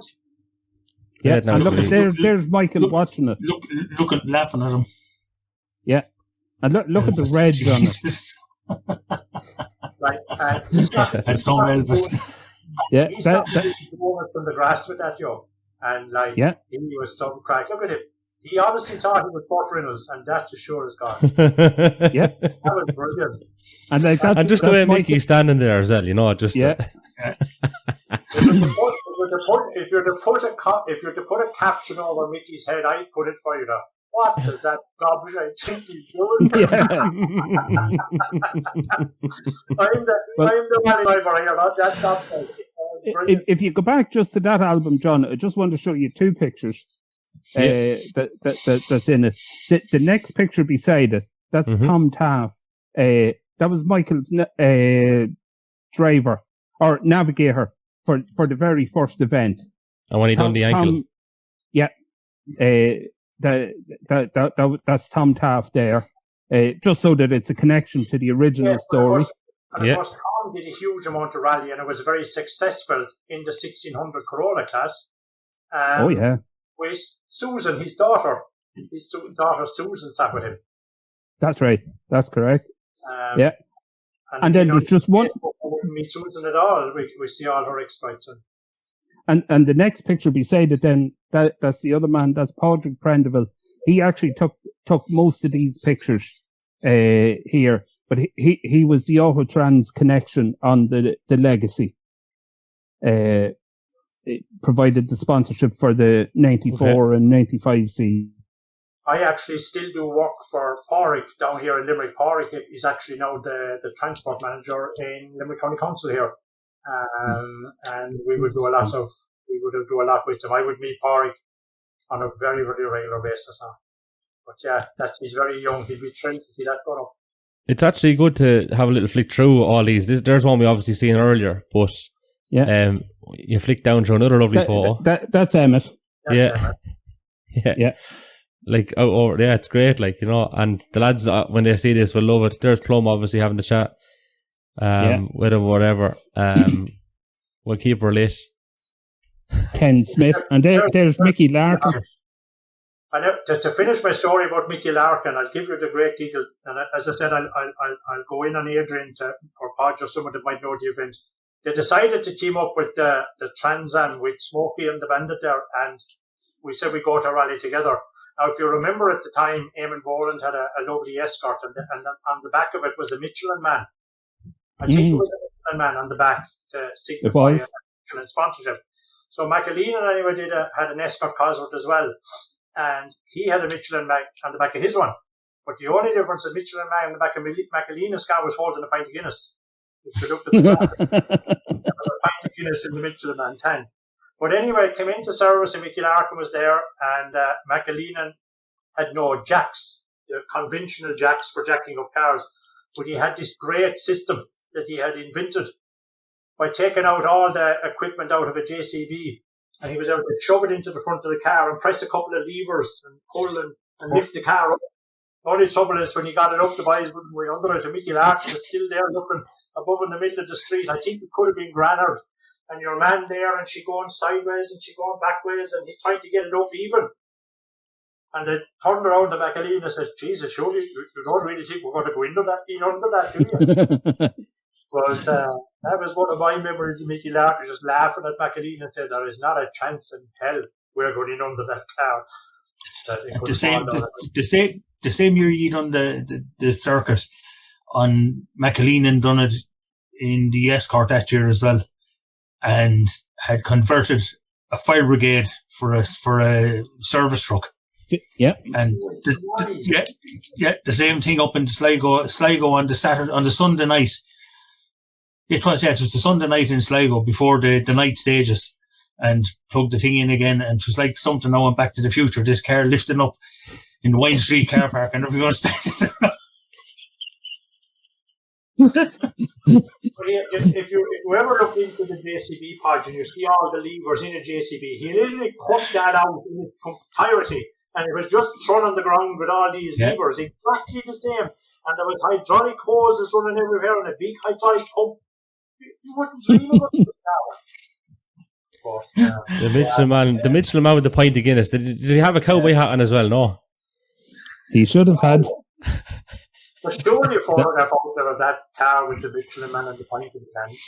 Yeah. It must probably. go looking. Sure, look, any of the viewers and listeners might get in touch there. They might let us know the crack. They'll get us on social media, Irish Rally Pod, on all those, and you can email us obviously as well, irishrallypodcast@gmail.com. But let's plow on with a few more of these photos, and I'll bring up that here now again. Okay, so here we go, and I'll do a bit of zooming here. What's going on here? That was Mickey Larkin. The boys were up. I think that was in. It may have been in Lurgan Park, or maybe not. No, that looks a bit rural. That actual place there. But these are actually Padraig Prendeville's photographs. Okay. Yeah. So he's gone and chilled there anyway. That's nice. Oh. That was before the trouble came in. Yeah. So, okay, moving on to the next one then. Yeah, and then that's Victor Casserly. He was another one of the Yardie lads. Like these boys worked in Michael's garage, we say, for their day job. That's what they were doing. But they were always along at the weekends for the rallying as well. All right. Now, there's a deep discussion. Oh yeah, that was. They were probably trying to figure out who was in charge of the refreshments that evening. On the left hand side, we have a prime candidate. Is Pat Tarrant. He was a very famous member of the group, and I remember one night Michael saying to him there was some sort of heated discussion about Tarrant wanted to change something on the car, and Michael said no, and Tarrant was saying, "You have to listen to me, Michael." And Michael turned round and said to him, "Listen, Pat," he says, there's one reason why you're here. He says, "You're the entertainment's manager." So that was it. He put that was the end of that conversation. Sam McKinstry has a fair concerned look on his face there. I'll go back. Yeah, exactly. It's obviously something to do with going on the piss, I'd say. Exactly. And then, like on the right hand side there, like that's Hugh McMahon. Mm-hmm. Yeah, that was, we say, Michael's business partner in the Farrell and McMahon Motors empire as such, and Ken Smith in the middle. Again, Ken would have been very involved with Michael at the time on the car sales side of stuff. Mm-hmm. Before I go to, sorry, go on. Yeah. Yeah. No. I'm just saying Pat Tarrant on the left again. Yeah. Yeah. Before I go on to the next photo there, do you want to jump in here, lads, with that story with Hugh McMahon? Because, Anthony, you kind of deputised in a kind of strange circumstances on one of those events. Yeah. Actually, just as you mentioned Hughie McMahon, and there's only something I got, and I've lost contact with Hughie and his wife Kay, but they actually hailed, their people hailed from Shannagolden here in West Limerick, probably 5 or 6 miles from my home place. That's where the McMahons would have come up originally. The story, oh Jesus, lad, there was another bit of. It's amazing what you got away with back then. I don't know, do we get away with it? Or did people just turn a blind eye to it? I often wonder. We went over to do the Galloway Hills Rally. Murray Grierson was in a legacy the same year. I don't know why I said we. Mickey was running number 10. But on the intro list, Hughie McMahon was sitting with him. Hughie had always said he wants to go, he wants to do a rally. So I said, "Shall I go over and I'll give a hand?" I says, "Look, I come from a mechanical background, albeit not a motor mechanic. And I said, sure, I can fit tyres and fill petrol, and should we go for the crack? And we were down at the end of the first stage. The boys went into the stage, and we came down, or they came down. They pulled up, and they were going retiring. And poor Huey had got violently sick in the car. He had never sat in it before. It was his first time. And with the other boys driving, Huey got sick, and the floor was destroyed, and his race suit was destroyed. And if you see in the photographs there, some of the latter ones with Victor and Ken and Mickey Larkin, the guys, they're wearing these green mechanics race suits with some decals and embroidery and so on them. And that's what I had worn. I had Huey's one or something. I had a pair of overalls just to look the part for the day. They weren't mine. And it was a wet enough or damp part of the country up in Scotland. So I had a pair of Wellingtons on me with steel toe caps on them. And to cut a long story short, anyway, this great idea was conceived by Mickey. Hi, sure, can't you hop in and your wife can have a coffee and sure, maybe swap back later or whatever the case may be. And I said, sure, I have no recce done. I have no idea where I'm going. I have no helmet. I have nothing. So along with Wellington boots, mechanics overalls, in you go. And on we went and done the rally. Huey decided when he came to, I'm not getting back in no more. I was saying in service that if we get caught, not only will we lose our license, we probably never again get the rally if we get caught. So we came up with a great plan anyway that I'd leave a helmet on me, a full face helmet on all day. I wouldn't take it off at all in between the stages. This great idea conceived like so. So we done the rally. We were rude and spoke to nobody all day because we didn't want anyone to realise that there was a co-driver in car 10, I think we were, was swapped. And we finished the event. And on the way back to the finish ramp, I said, sure, look, there's not a pup's chance in hell we can go to the finish ramp because the cat will be out of the bag. I still was wearing no race suit because Chewy was of a different size. I was a much slimmer man back then. Like all of us, I suppose, in our younger days. I still wasn't wearing a race suit. I was still with, I think actually the Wellingtons were got rid of at that stage, and I had adopted a pair of runners belonging to somebody, which meant that they were in Wellington. It wasn't like back then when you were going away for the weekend, you packed 5 pairs of shoes, like. And we retired within 500 metres of the finish ramp. We got the boys to, we parked up the car, got the boys to get the trailer, load it up and head for the boat. Because I said, if we ever get caught here, after swapping a quarter in the rally, oh Lord. Well, the record showed that Huey is down for the event. It's not Anthony Nestor, so something worked out. No, so I over the last couple of years, I've got friendly with a guy here in Ireland. I won't say his name now because I have permission to use it, but he is the Irish contact for EWRC, along with a guy in Belgium. And I'm here debating, should I put that in?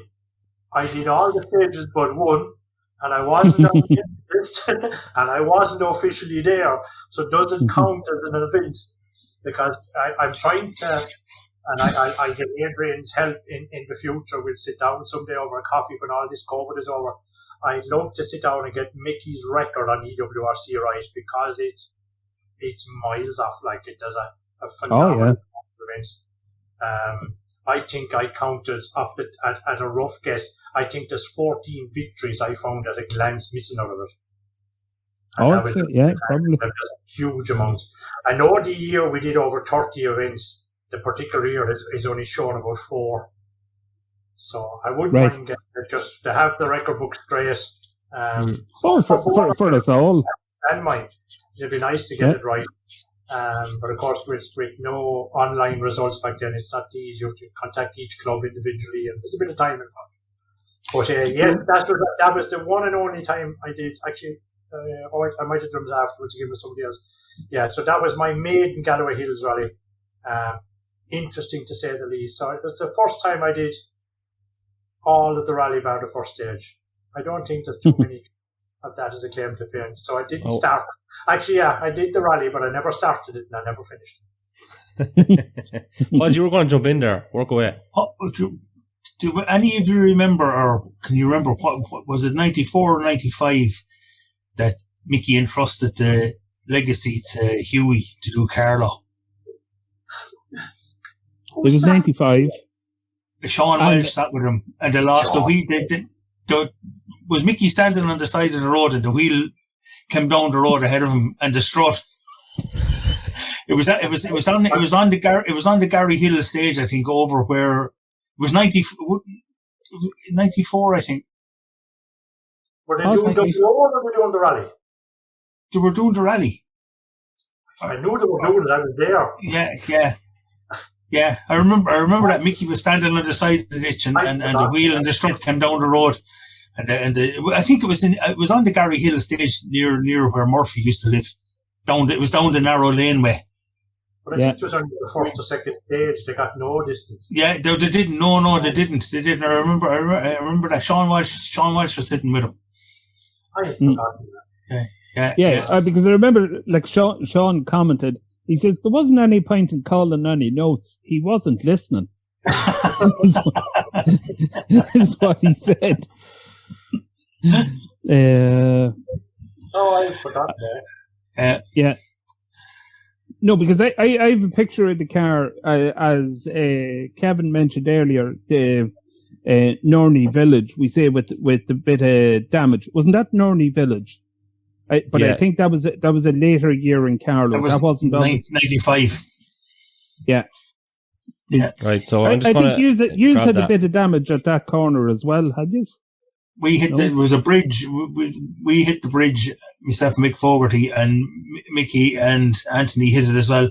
Tom Holden hit it. There was a load of cars hit the bridge. Yeah, it was the stage outside Old Loughlin. That's right. Yeah. We have identical damage as well. Yeah. Oh yeah. So you hit it in Old Loughlin, was it? I know the bridge you're talking about. It's actually on Gerard McCarron's video, the next junction from it. If it is Old Loughlin, I know the exact bridge because I'm not joking. From the home place, I'd say a 10-minute walk. The way I am at the moment, I'm probably 15 or 20, but for a normal person, it's probably a 10-minute walk. It's that close, so I know the bridge, and it's caught out many people actually down through the years, in fairness. Yeah. Oh, yeah. But yeah, so that's where that cosmetic, a little bit more than cosmetic maybe, damage came from. But that is definitely Norney Village as well. Again, not a million miles away from the home place. But that's 1995. Yeah. Here's so trivia for you. As far as I'm aware, now I've never seen it. I've only been told it. But the shell of that car is in Cork, been restored. It is. Yeah. Aidan Long has it. I was actually talking to Aidan over the last couple of weeks. He's actually pushing to get it completed. He's hoping to do the Killarney Historic Rally in the car. If we say Killarney kind of has, I think, a provisional date in September. Yes. Or something like that. And that's his goal at the minute. It's back. Yeah. Oh, you'd want to see it. Like now, it's still at the minute. It's not decorated or anything like that, but it looks in pristine condition. Yeah, I would have thought he would have had terrible difficulty locating parts to get it back together. He did. That was actually like he's had the car for a couple of years, and he kept waiting to get the correct parts for it. Like what you're saying. Like he was getting Group A parts from around the world.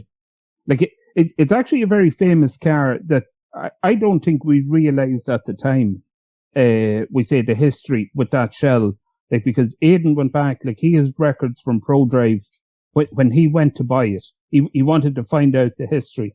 Like that's actually the very first car that Subaru rallied in the World Rally Championship in 1990 in Acropolis. Marco Allen drove the car, and I think he retired on that event for with an engine problem, and the car was used then for the rest of 1990. We say for Marco for a test vehicle where they were trying stuff on it. They'd throw it on that, but he had another shell for rallying.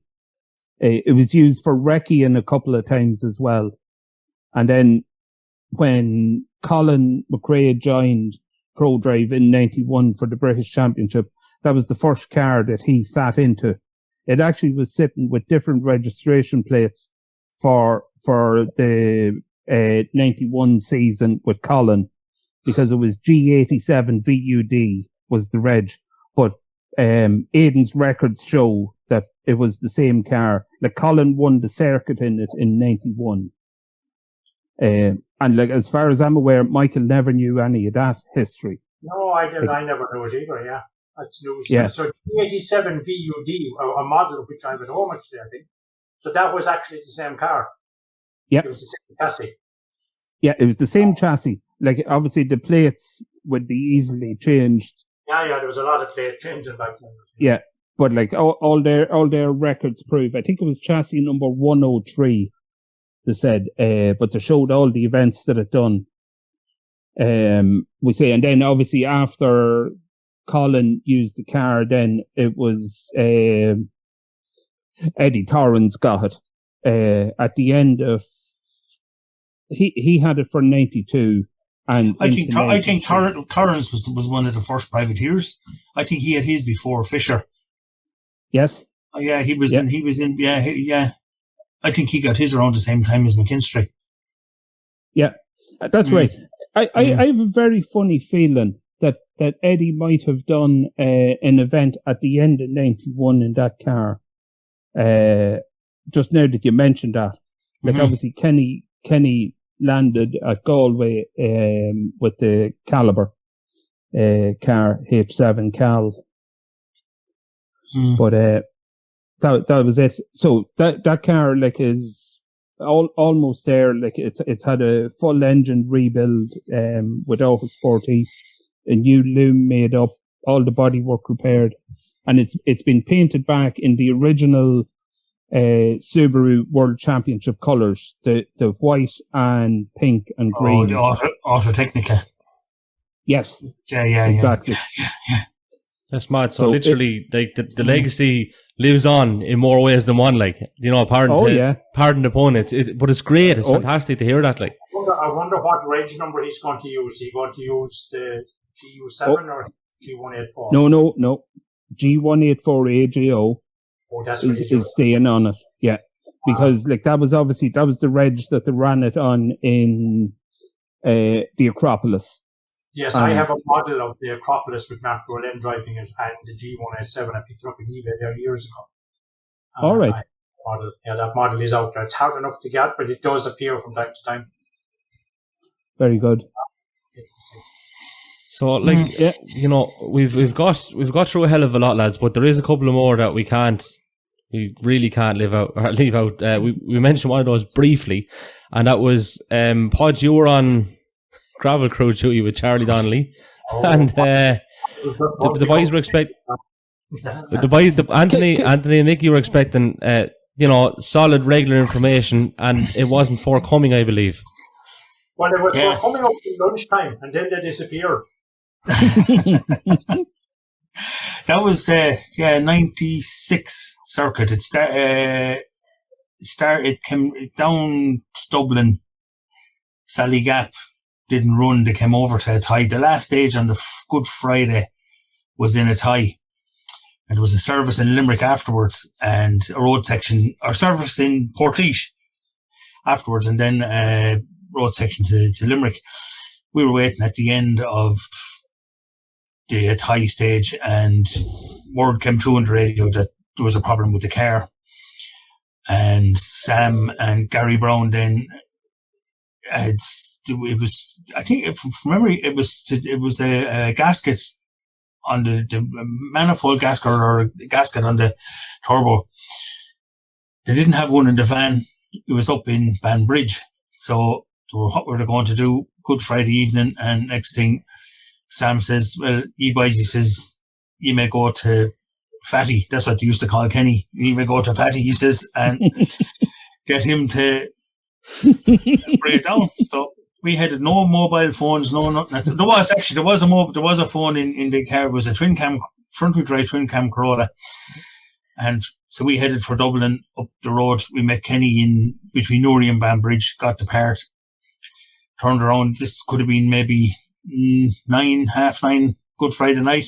Everyone else was in Limerick, all in Anthony's house, being fed and watered. We shot down through RD and cross country into Mullingar, into Tullamore, and I would have known the road from there on, and fairly breakneck speed now, coming out of Roscrea, heading for Nina. Next thing, the blue lights. Charlie was clocked in. It was about 132 miles an hour. A good Friday night around 11 o'clock. We had to stop. The guards hauled him out of the car, arrested him, back into the station in Roscrea. I followed him back in the twin cam. I rang Mickey, and he just laughed down the phone. This could have been now, I'd say, pushing for 11, half 11 at night. I remember ringing Mick Fogarty, and he came up to the Garda station and said that we had to gather up a few pounds if we had to get him out of to bail him out. But no, he's gone in the road and into the station. They brought him in, and we were waiting outside. The two boys came out and hopped in their car, and they headed off for another speed trap. And the Garda came out. He was a famous tip hurler at the time, Joe Hayes. Stuck his head out the door, looked up and down the street. He says, "Which way did them lads go?" And I said, "They went out the Burr Road." He says, "Right." He says, "What way are you going?" We said, "Nina." He says, "Off with you." Up the road. Left them out straight away. But I think we didn't get to them. We didn't get past Eton. I think it could have been 1 or half 1 in the morning. But Jesus, for the next 2 days, the boys on the radio just played hell. Just on again. Played hell. It was that. Yeah. It was. But there was time to laugh there in the middle of it all. It wasn't, he was like, he didn't say his gobshite what you after doing. He just saw the funny side of it. Like, it wasn't his problem as such. He was in his bed, like, yeah. But stop it. The slacking that went on for 2 or 3 days after that now was fairly hectic. And he did gravel loads himself too, as you were kind of saying briefly earlier. He did, and he done it for McKinstry as well, I think. And the year he won the championship in '94, and Mickey done him himself. We'll say with, as Anthony said, with Nissan back in '94 as well, when Mac Mackinnon and Alistair McRae were driving the Sunnies. Yeah. So like he was well in the game, as the fellow says. So lads, just in conclusion then, Podge, I'll come to you first, just to wrap up, like, Mickey Farrell the man and Mickey Farrell the competitor. Mickey Farrell the man, very humble, unassuming. The esteem that he's held in all these years later, is just, I think, sums it up really, for what he was. He always had time for the clubman, for the man down the field. It didn't, there was no airs or graces about him, Mickey Farrell, the competitor, well, like, his record speaks for itself, really, It's, when he got into good machinery, we say the Sierra Cosworth, the legacy, like, he was always at the sharp end, Anthony? I suppose the first thing we'd say is that, the friends you meet and the friends we met, there were friends that we kept for life. I got friendly which were kids back then, Emmett and Kelvin, and as I said, I met Kelvin only recently, and it was so nice. It was like, time stood still and was picked up where we left off. And I've met Breda a few times, and I think they're friendships that stay for life, which is a good testament. As I said, Mickey, the competitor, was ruthless. There was only one goal, try and win, and which was great. I stayed in his house many of the time, so I would have got to know the family quite well. I would have got to know his parents, and as Podge said, humble people, unassuming people.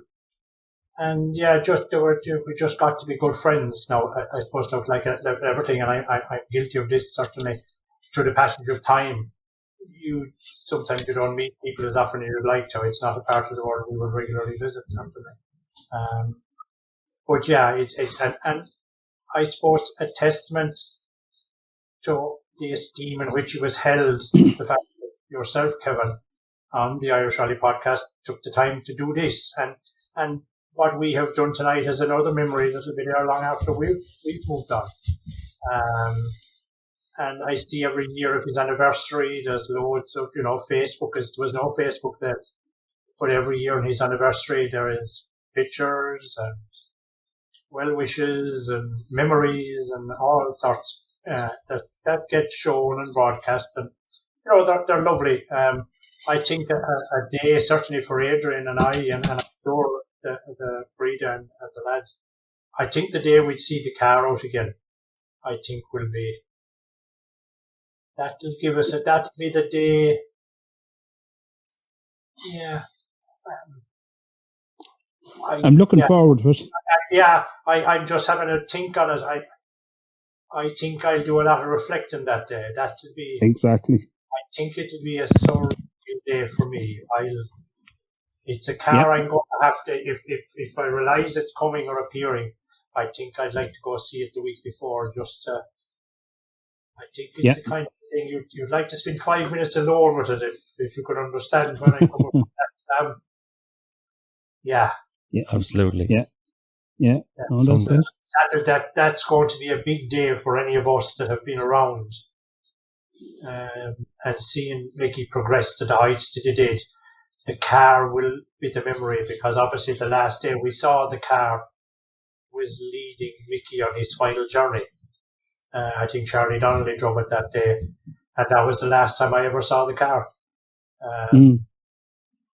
So, the car will bring back a lot of good memories, sad memories. It'll reignite a lot. It'll still be nice to see it, of course, and admire it again. So it was, all good memories, I must say. Last lifetime. Yes, that's it. That's it. It's great to have them, and great that you're so close to. You're also close to them, that you're able to have these memories, because so many people weren't lucky enough, maybe, to know them on a personal level or whatever. You guys were, and although I had a lot of great friends, obviously, you guys were as close as nearly as it would get. Like, you knew the man as well, so like it's a great honour. So, Adrian, again, the competitor, Mickey Farrell, the competitor, and Mickey Farrell, the man. Then, just to sum it up.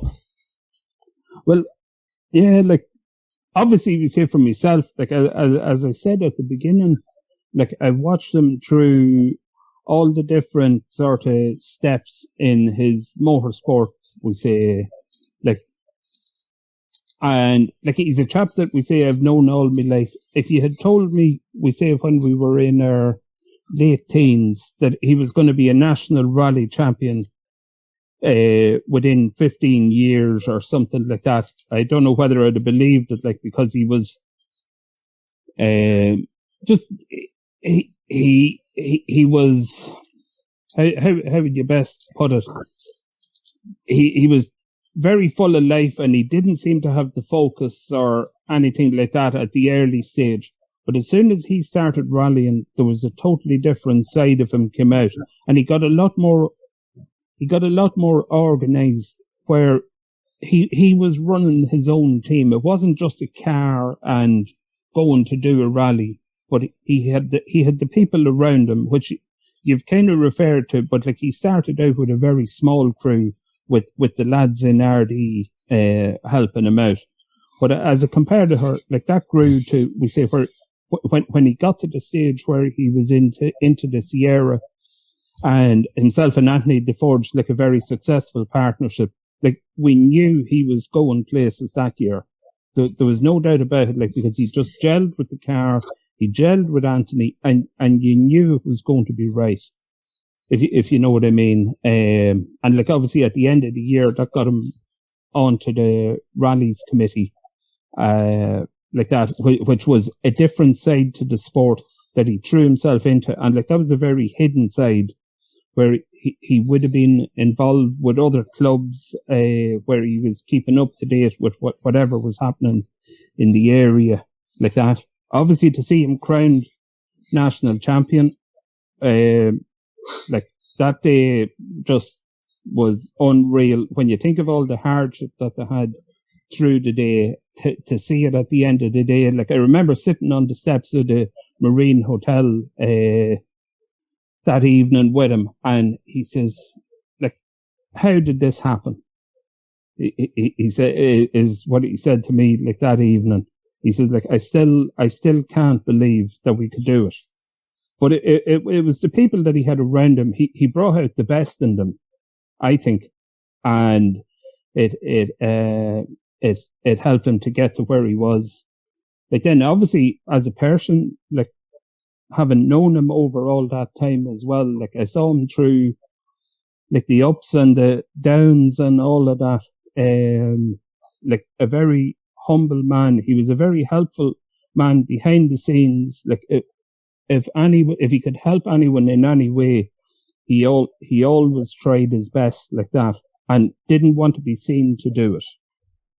It wasn't that he was looking for praise for it or anything like that. He was always somebody that you could turn to, like, at different times. Like, I would ask him for advice, like, in a very short space of time. Like, he became a real close confidant, and you'd be asking just simple little things like that, and he'd have the best answer for you. Like, it's very, very hard to put into words how good of a person he was.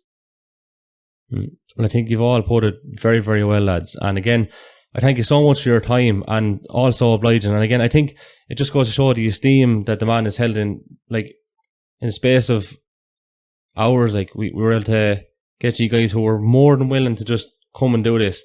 And just from my point of view, when I seen that was 25 years and Adrian, you had tweeted, I said, right, gotta do something here. And I'm just so happy and so grateful to all of you, and above all to the family for letting us go ahead and do this. And I'm just delighted that we've got to do it. And as Anthony said, it's nice for people to be able to look at in years to come that we did mark this. And I think it would be a little bit sad if we didn't, to be honest with you, considering how high the man was held.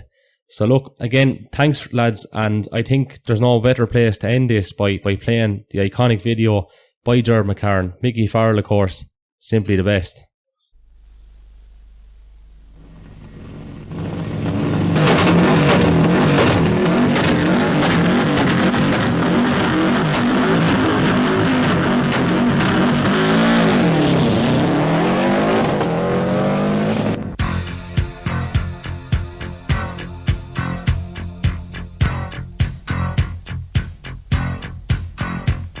I call you, I need you, my heart's on fire.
big round of applause for the 1994 Bard National Rally Champions, Mickey Farrell from RDA County Louth, and his County Limerick co-driver, Anthony Nestor.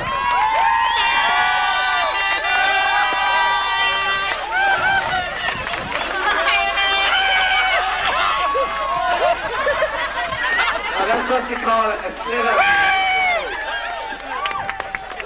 Now that's not good camera work. Mother, I'll be home Tuesday.